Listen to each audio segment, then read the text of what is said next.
ছুটে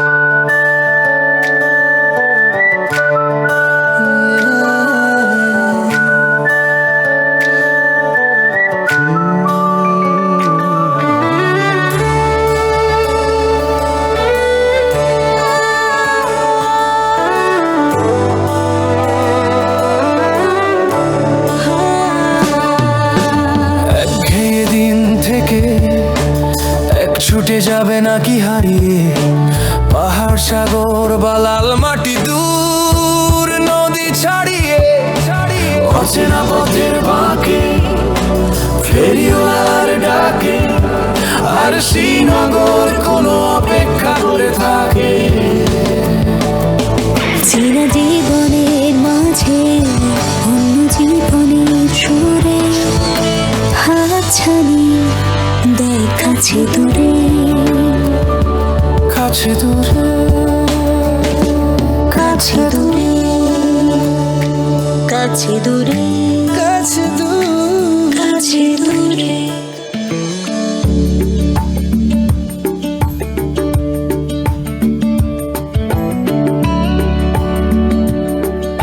নমস্কার। আগের পর্বে আমরা শ্যামনগরের বেশ কিছু উল্লেখযোগ্য জায়গা আপনাদের দেখিয়েছি।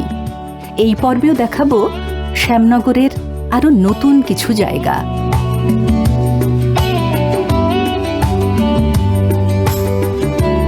শ্যামনগরের চারপাশে ছড়িয়ে আছে এত মণিমুক্ত খচিত সম্পদ, যার সবটাই একদিনে দেখে ফেলা সম্ভব নয়।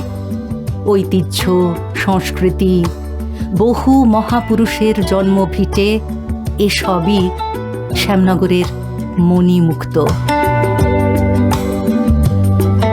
শ্যামনগর দেখার জন্য আগের দিনের মতোই আমরা আজও গল্ফ গ্রিন থেকে বেরিয়ে লর্ডসের মোড় থেকে ডান দিকে ঘুরে যাদবপুর থানার মোড় দিয়ে সোজা বাইপাসে পড়ে বাইপাসের রাস্তা ধরে এয়ারপোর্ট দিয়ে বেলঘরিয়া এক্সপ্রেসওয়ে ধরে কল্যাণী এক্সপ্রেসওয়ে দিয়ে সোদপুর মুড়াগাছা এলাম।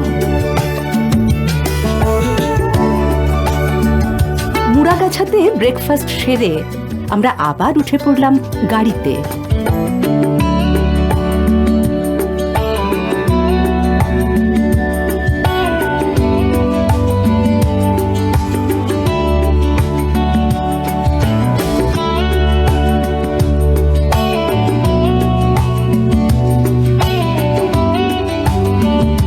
টিটাগড়, ব্যারাকপুর, মথুরাপুর পেরিয়ে আমরা চলে এসেছি এখন বাসুদেবপুর মোড়।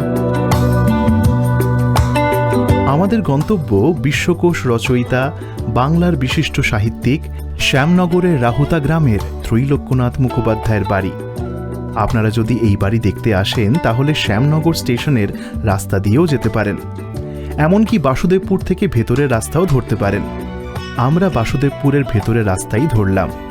সুন্দর গাছগাছালি ভরা পথ পেরিয়ে আমরা চলতে লাগলাম ব্যঙ্গরসের অগ্রগণ্য সাহিত্যিক ত্রৈলোক্যনাথ মুখোপাধ্যায়ের বাড়ির দিকে। একেবারে গ্রাম্য পরিবেশ, শান্ত চারপাশ। এই গ্রামের নাম রাহুতা গ্রাম। আমরা এসে পড়েছি রাহুতা গ্রামে। অনেকটা দূরে গাড়ি রেখে আমরা পায়ে পায়ে এগিয়ে চললাম প্রথিতযশা বাংলা সাহিত্যের উজ্জ্বল ব্যক্তিত্ব ত্রৈলোক্যনাথ মুখোপাধ্যায়ের বাড়ির দিকে। আমাদের সঙ্গে আছেন আমাদের সকলের অত্যন্ত শ্রদ্ধেয় শিক্ষক শোভন ঘটক। উনি ত্রৈলোক্যনাথ মুখোপাধ্যায় সম্পর্কে নানান তথ্য দিতে দিতে আমাদেরকে সঙ্গে নিয়ে এগিয়ে চললেন ওনার বাড়ির দিকে। নমস্কার। আমরা শ্যামনগরের সুপ্রসিদ্ধিত গ্রাম, জায়গাটা হচ্ছে রাহুতা।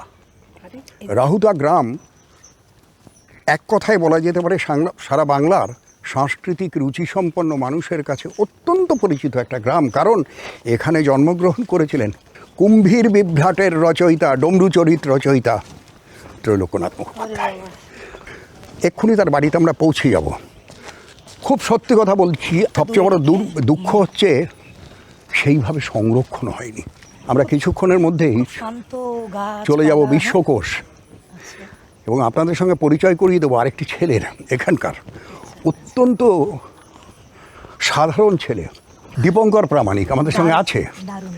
আমি দীপঙ্করের সঙ্গে আপনাদের পরিচয় করিয়ে দেব। জানেন মাস্টারমশাই, এই এই যে স্থানীয় লোকজন, জ্ঞানীগুণী যারা এখানে থাকে, এইরকমই না আমি চেয়েছি আমাদের এই ট্রাভেলগটা দূরদর্শনের, এইটাই আমরা চেয়েছি যে লোকাল কারা মানুষ তাদের সঙ্গে ইন্টারাকশন করব।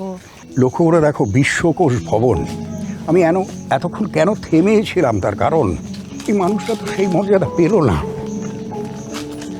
আজকে স্যার কি চার্জ করব? ত্রৈলোক্যনাথ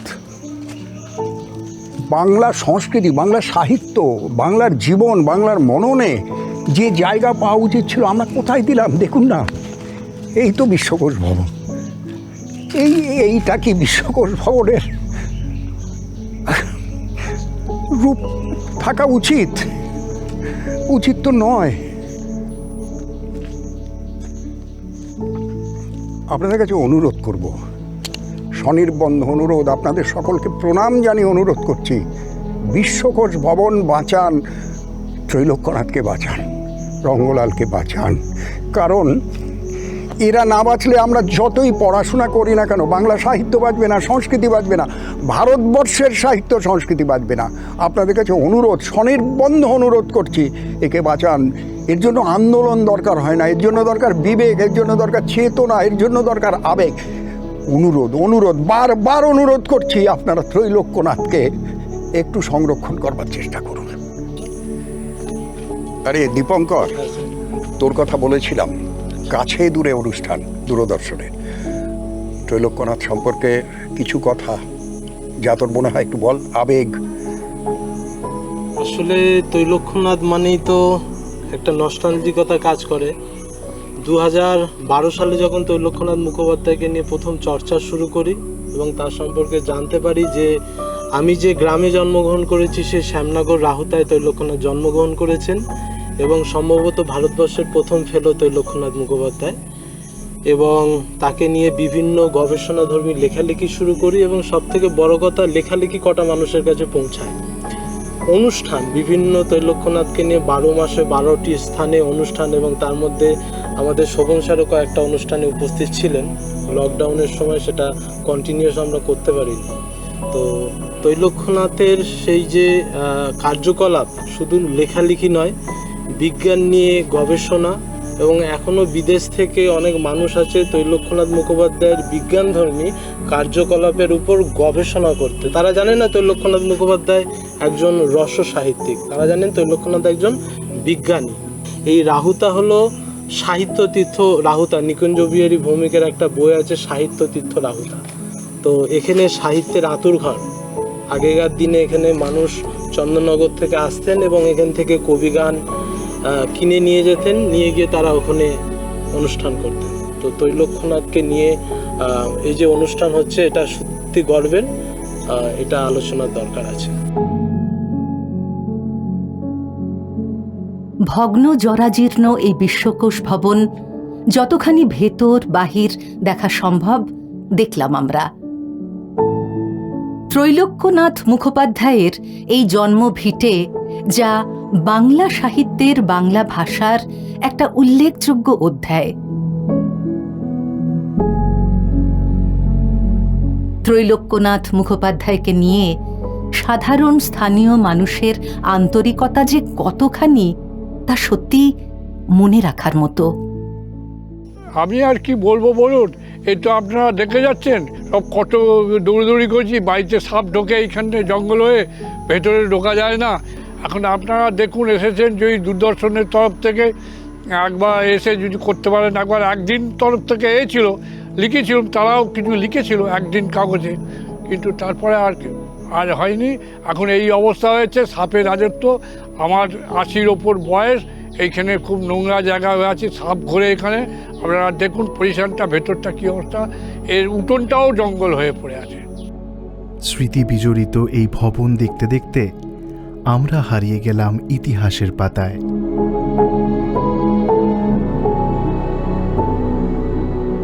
স্মৃতির সরণি বেয়ে আমরা নিয়ে নিচ্ছি একটা ব্রেক। কাছে দূরে, কাছে দূরে।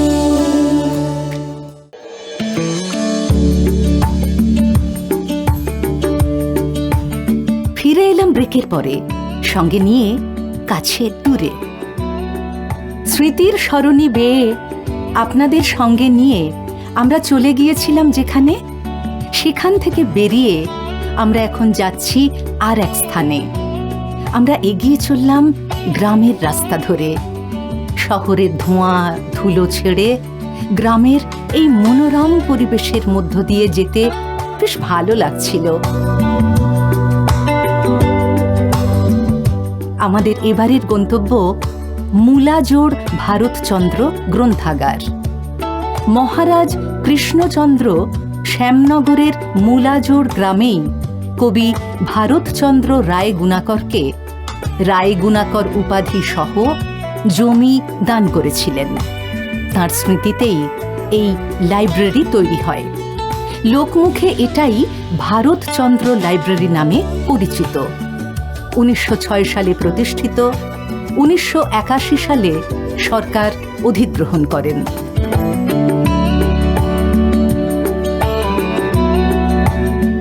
শ্যামনগর রেল স্টেশনের খুব কাছেই অবস্থিত এই লাইব্রেরিটি। এটি শ্যামনগরের একটি প্রাচীন গ্রন্থাগার।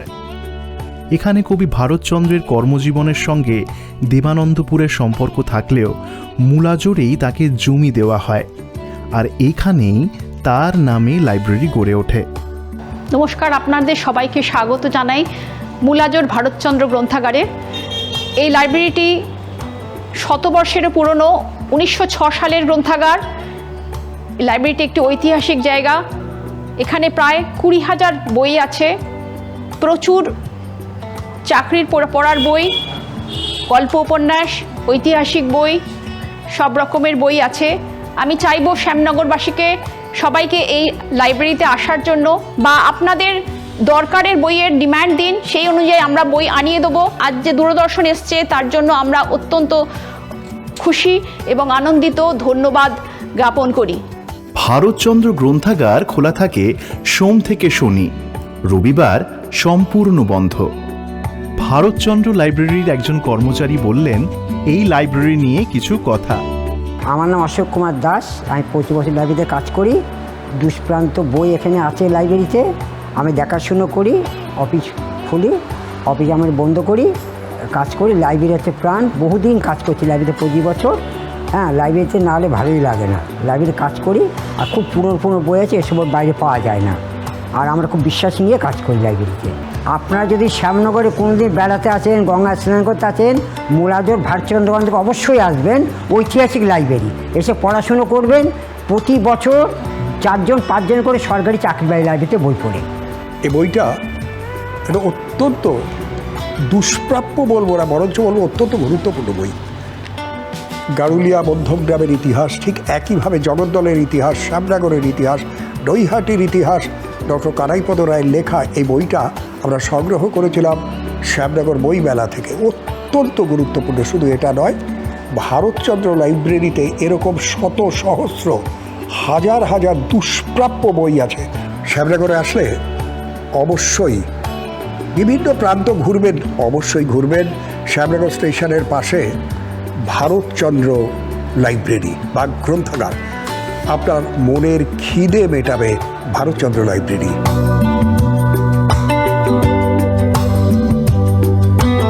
কলকাতা দূরদর্শন এসছে এখানের জনগণের কাছে, পাবলিকের কাছে তুলে ধরার জন্য। আমরা অত্যন্ত ধন্যবাদ জানাই তাদের।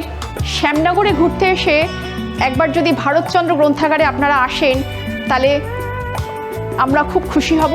আসুন, লাইব্রেরিতে আসুন, আমাদের ভারতচন্দ্র গ্রন্থাগার এসে দর্শন করে যান। মুলাজোড় ভারতচন্দ্র লাইব্রেরি দেখা হলো, জানা হলো অনেক কিছু। জ্ঞানের খনি থেকে বেরিয়ে আপনাদের নিয়ে যাব শ্যামনগরের আর এক জায়গায়, কাউগাছি চণ্ডীতলার মঙ্গলচণ্ডী মাতা মন্দির।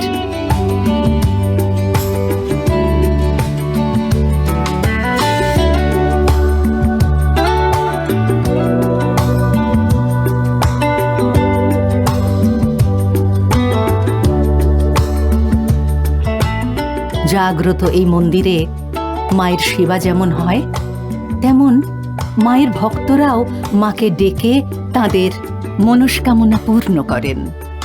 মন্দির চত্বরে রয়েছে বিশাল বিশাল বৃক্ষ, সুবিস্তৃত মাঠ। এই মাঠেই প্রত্যেক বছর মেলা বসে। ভক্ত সমাগমে মুখরিত হয়ে ওঠে মন্দির প্রাঙ্গণ। মন্দিরের নাট মন্দিরে আগে যাত্রা হতো। এই মন্দির নিয়ে এখানকার স্থানীয় মানুষ এবং ভক্তরা শোনালেন কিছু ভাবাবেগের কথা। এটা আমাদের 300 বছরের ওপরের পূজা। কবেকার পূজা কেউ বলতে পারছে না। এবারে আমাদের গরমের সময় জ্যৈষ্ঠ মাসে মেন পূজাটা হয় জামাই ষষ্ঠীতে। এবারে আষাঢ় মাসে, জ্যৈষ্ঠ মাস মলমাস পড়াতে আষাঢ় মাস থেকে পুজো হবে। আর জামাই ষষ্ঠী উপলক্ষেই এই পূজাটা হয় এবং 4 দিন ধরে পূজা। প্রায় 5-7 হাজার লোক এই পূজাতে অংশগ্রহণ করেন। আমাদের সামনেই একটা পুকুর আছে, সেই পুকুর থেকে দণ্ডি ঘাটেন অষ্টমী পূজার দিন। এবং আমাদের শ্যামনগর কালীবাড়ির পাশে গঙ্গা, সেখান থেকেও 12-15 জন 21 জন এরকম আসে। রাত্রি 12টার সময় চলে যায়, সেখানে স্নান করে পরের দিন সকালবেলা থেকে দণ্ডি কাটতে কাটতে শুরু করে এখানে আসেন। এই পূজাতে আমাদের এখানে একটা মেলাও হয়। মেলাটা ডান দিকে আমাদের মানে এইটা পুরো জুড়ে এখান থেকে শুরু করে পুরো পিছন দিয়ে এই পুরো রাস্তাটা ধরে মেলাটা শুরু হয় আমাদের এখানে 3 দিনে আগে 21খানা বলি হতো। এবারে সেই বলিটা 2004 সাল থেকে বন্ধ হয়ে গেছে। তার বদলে, বলির বদলে আমরা অন্য ভোগ দিয়ে, অন্য জিনিস দিয়ে পূজা দিই। আমরা মায়ের পূজা 4 দিন খুব ভালোভাবেই কাটাই এবং আনন্দ সহকারে থাকি যে কবে পরের বছরের পুজোটা আসবে। আমরা সবাই মিলে মন্দিরের চারপাশ ঘুরে দেখলাম। দেবীর কাঠামো আছে। প্রতি বছর ওই কাঠামোতেই নতুন করে মাটি লেপন করে পুজো হয় দেবী মঙ্গলচণ্ডীর। প্রণাম করলাম, আশীর্বাদ নিলাম দেবীর কাছ থেকে।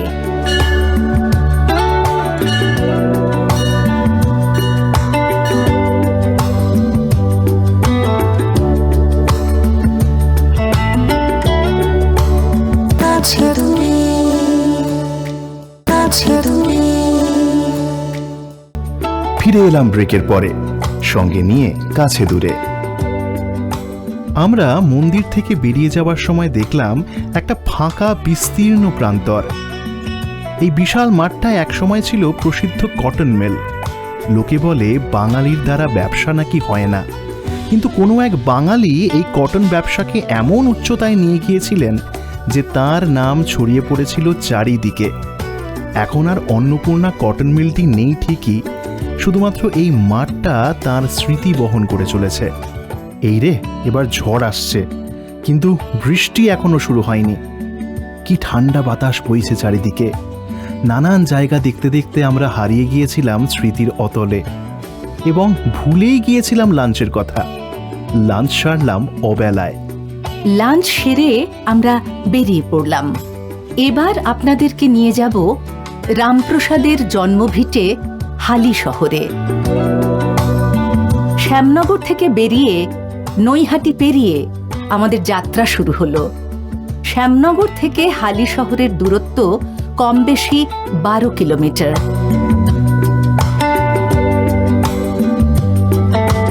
আমরা চলেছি সাধক রামপ্রসাদের কালীবাড়ির দিকে।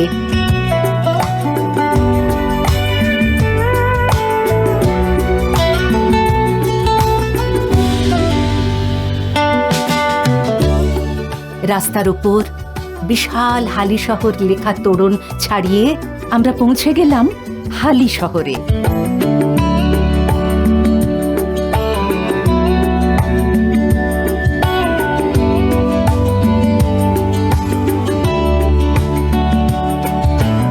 এগিয়ে চলেছি রামপ্রসাদের ভিটের দিকে। যেতে যেতে পথে পড়ল রামপ্রসাদের স্নানের ঘাট। সন্ধ্যায় এই ঘাটে আরতি হয়। আরতির সময় এই ঘাটটিকে অপূর্ব সুন্দর দেখায়। রামপ্রসাদের ঘাট পেরিয়ে আমরা যাব এবার রামপ্রসাদ কালীবাড়ি ও রামপ্রসাদের জন্মভিটে দেখতে।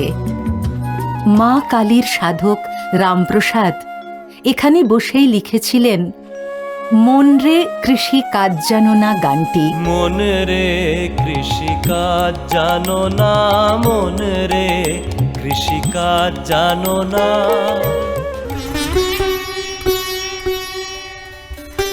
এখনো এখানে রামপ্রসাদের ধ্যানঘর, পঞ্চবটী মানে 5টি গাছের বাগান দেখতে পাওয়া যায়।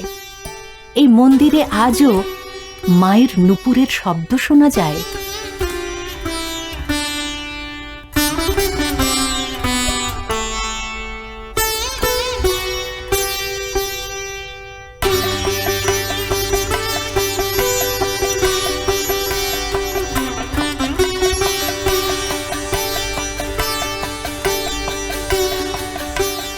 এখানে আছে শিবলিঙ্গ, সাধক রামপ্রসাদের মূর্তিও।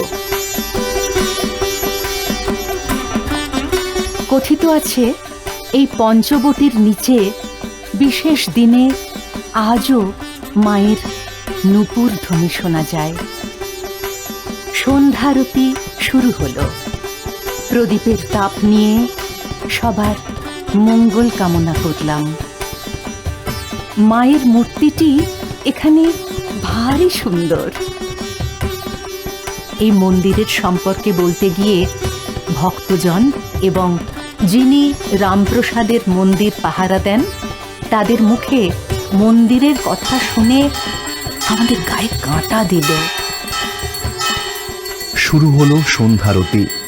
কি যে অপূর্ব লাগছিল দেখতে, একেবারে মন্ত্রমুগ্ধ হয়ে গেলাম।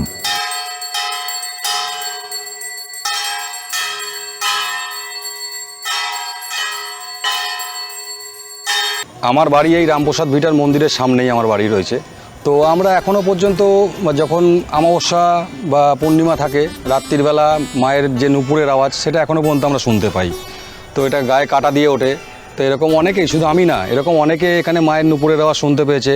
আর সবথেকে বড় প্রত্যক্ষদর্শী হচ্ছে উনি। তো উনি হচ্ছে রামপ্রসাদের রাত্রে নাইট গার্ড। উনি রাত্রেবেলা রামপ্রসাদের মন্দিরের মধ্যেই থাকে। তো উনি এরকম অনেক অ্যাক্টিভিটি দেখতে পেরেছে।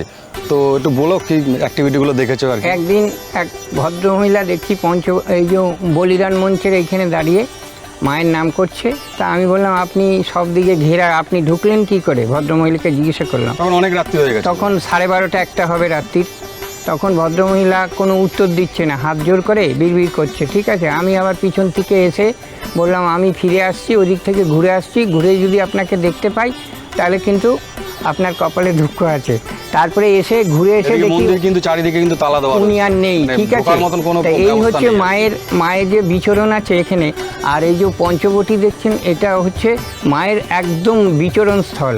প্রত্যেক দিন রাত্রিবেলায় এখানে মায়ের নূপুরের আওয়াজ পাওয়া যায়, মায়ের চলাচলের শব্দ পাওয়া, অনুভূতি আসে যে মা যাচ্ছে, মা ইয়ে করছে, ঘুরছে, এরকম অনুভূতি আমাদের হয়েছে। ঠিক আছে, তারপরে এখানে যে মায়ের যে শয্যা রয়েছে, এখানে প্রত্যেক দিন রাত্রিবেলা এখানে মাকে শয্যা দেওয়া হয়।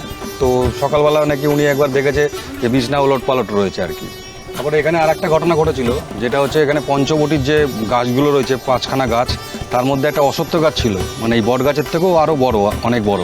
তো হঠাৎ করে একদিনকে রাত্রিবেলা ঝড় বৃষ্টি হয়, তো পুরো গাছটা ভেঙে নিচ থেকে পড়ে যায়। অত বড় গাছ, কিন্তু অত বড় একটা গাছ পাশে বাড়ি রয়েছে, ভেঙে পড়েছে, কিন্তু কারোর কোনো ক্ষতি হয়নি, কিচ্ছু হয়নি। গাছটা কী করে যে ওরমভাবে পড়লো, কার যে কারোর ক্ষতি হলো না, এটাই একটা আশ্চর্যের ব্যাপার। আর এই হালি শহর হচ্ছে পুণ্য তীর্থস্থান। শুধু রামপ্রসাদ সেন না, রানী রাসমণির জন্ম এই হালি শহরে, নিগমানন্দ মহারাজের সমাধি এই হালি শহরে, তারপরে চৈতন্য মহাপ্রভু গুরুগৃহ এই হালি শহরে। এছাড়াও হালি শহর হচ্ছে পঞ্চসতীর পীঠ। এখানে 5 জন দেবী আছে, সিদ্ধেশ্বরী, জগদীশ্বরী, শ্যামাসুন্দরী, সুধাংশুবালা, রানী রাসমণি। এই 5 জনকে নিয়ে পঞ্চসতীর পীঠ হচ্ছে হালি শহর।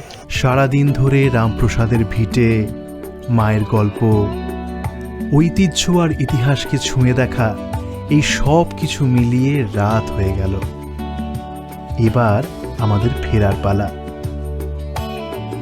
আর এই পর্বেই আমরা শেষ করব আমাদের শ্যামনগর এবং হালিশহর যাত্রা। আবার দেখা হবে আগামী পর্বে। আসবো আমরা ব্যারাকপুরে, সঙ্গে নিয়ে কাছে দূরে। শুভরাত্রি।